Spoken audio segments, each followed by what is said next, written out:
तवानाई ॾींदड़ मुख़्तलिफ़ शयूं जहिड़ोक तेल, गैस ऐं डीज़ल वग़ैरह सहूलियतूं मुहैया करण ऐं फ़ाइदेमंद हुजण सां गॾु कुदरती माहौल लाइ नुक़सानकार पिणु हूंदियूं आहिनि। इहो ई सबबु आहे त रोज़े अवल खां साइंसदान अहिड़े ज़हरीली तवानाईअ वारे ज़रियनि ते भाड़ण वारो रुझान घटाइण, जॾहिं त माहौल दोस्त ऐं उन जो मुतबादिल रस्तो ॻोल्हण लाइ कोशां आहिनि, जेका कोशिश हाणे कामयाब थींदे नज़र अचे थी। अहिड़नि ज़रियनि में हिकु बायो डीज़ल बि आहे, जेको खाधे में इस्तेमालु थियल तोड़े इस्तेमालु न थियल तेल, जानवरनि जी चर्बी ऐं होटलनि ते इस्तेमालु थियल जानवरनि वारे सणब या सब्जियुनि जे तेल मां ठाहियो वेंदो आहे। पर बायो डीज़ल जी पैदावार महांगी हुजण करे हिन वक़्त ताईं आम इस्तेमाल ताईं नाहे पहुची सघी। पर माहिरनि इन मसइले जो हल सिगरेटनि जे फिल्टर में ॻोल्हे वरितो आहे। केतिरनि ई तहक़ीक़ुनि मां साबित थी चुको आहे त बायो डीज़ल में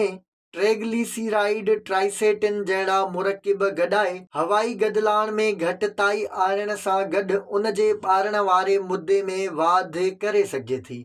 आम तौर ते ट्राइसेटीन जी पैदावार माहौल जे लाइ इंतिहाई ख़तरनाक हूंदी आहे, छो त उन अमल दौरान वॾे मिक़दार में ज़हरीलो मवाद बि ठहंदो आहे। पर साइंसदाननि सिगरेट जे फिल्टर खे इस्तेमालु कंदे ट्राइसेटिन ठाहिण जो सवलो ऐं बिना नुक़साननि वारो तरीक़ो ॻोल्हे वरितो आहे। तहक़ीक़ जे सरबराह समी यूसुफ जो चवणु आहे त केतिरियूं ई कंपनियूं सिगरेटनि जो किचिरो अॻु में ई गॾु करे रहियूं आहिनि। पायरोलिसिस जे अमल जो इस्तेमालु कंदे उन्हनि जे फिल्टरनि खे 650, 700 ऐं 750 डिग्री सेल्सियस ते साड़ियो वियो।